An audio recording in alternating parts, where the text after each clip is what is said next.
নমস্কার বন্ধুরা, আমি রমা কিচেনে সবাইকে স্বাগত জানাচ্ছি। আজকে আমি একটা টিফিনের রেসিপি নিয়ে এসেছি। টিফিন বলতে পাস্তা করে দেখাবো। বাচ্চারা অনেক সময় হুটহাট করে টিফিন চায়, তখন বাচ্চা বুড়ো সবারই ভালো লাগে পাস্তা। সকালেও খেতে পারেন বা বিকালে। তার জন্য একটা পাস্তা সাধারণভাবে কীভাবে তাড়াতাড়ি হয় পাস্তা, সেটাই করে দেখাবো।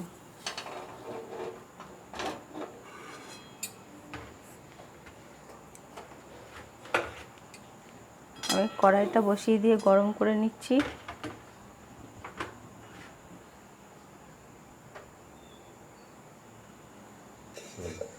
কড়াইটা গরম হয়ে গেছে, আমি তেল দিচ্ছি, সাদা তেল কড়াইতে দিয়ে করছি। আমি খুবই সাধারণভাবে দেখাবো, ঘরে থাকা আপনাদের উপকরণ দিয়েই আপনারা করে নিতে পারেন। সবাই তো রেস্টুরেন্টে গিয়ে খেতে পারে না, যেমন আমরাও সব রেস্টুরেন্টে যেতে পারি না।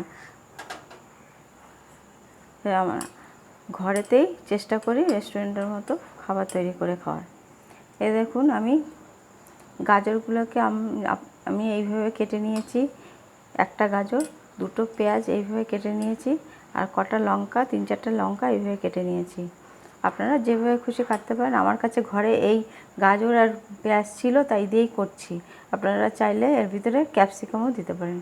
তেলটা গরম হয়ে গেছে, এবার আমি গাজরগুলো আগে দিয়ে দিচ্ছি।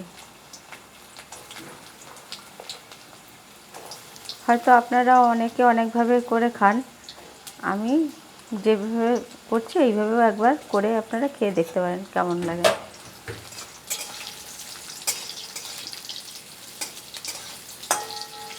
গাজরটা যাতে তাড়াতাড়ি ভাজা হয়ে যায়, আমি এর মধ্যে একটু অল্প করে নুন দিয়ে দিচ্ছি।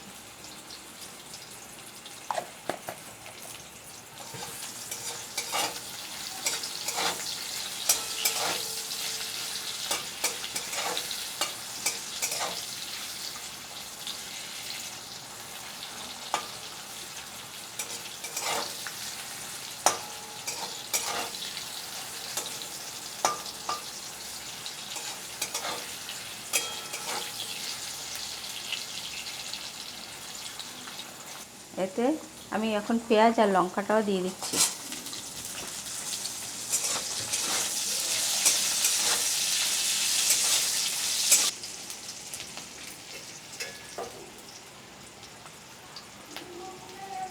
আমার পেঁয়াজ আর সেটা গাজরটা অনেকটা ভাজা হয়ে গেছে, একটু সরিয়ে দিয়ে তারপরে তেল আমি ওখানে একটা ডিম ফাটিয়ে দিলাম।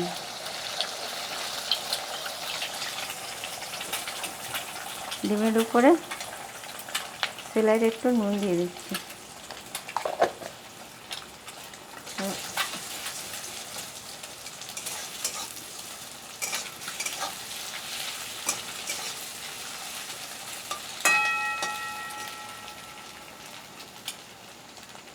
এখানে আমি পাস্তা সিদ্ধ করে রেখেছিলাম, এই পাস্তাটা দিয়ে দিলাম।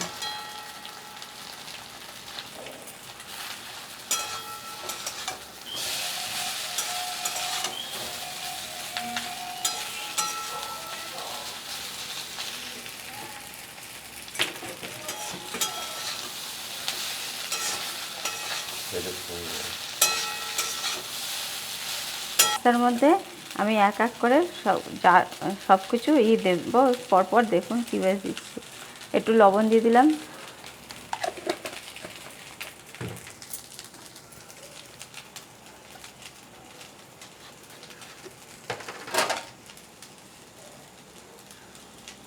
একটু সয়া সস দিচ্ছি, 1 চামচের মতো সয়া সস দিলাম।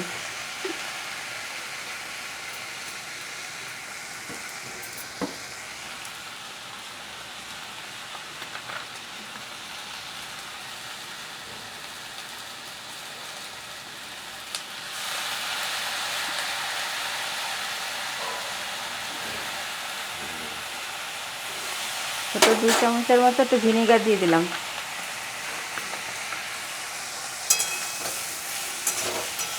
এবার ভালো করে নাড়িয়ে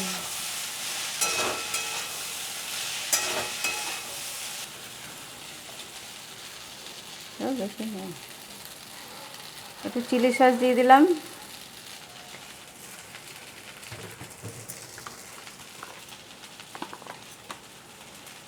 এটা টমেটো সসটা একটু দিয়ে দিচ্ছি।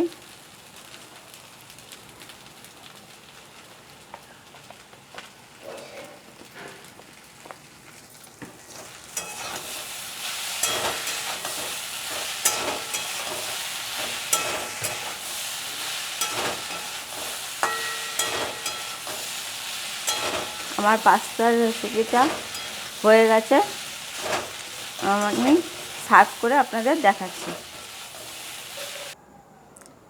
বন্ধুরা দেখুন, আমি পাস্তা করেছি খুব সিম্পলভাবে। এইভাবে একবার করে খেয়ে দেখুন কেমন লাগে। যদি আপনাদের এই পাস্তার রেসিপি ভালো লাগে তাহলে একটা লাইক করুন, শেয়ার করুন, কমেন্ট করুন এবং সাবস্ক্রাইব করুন।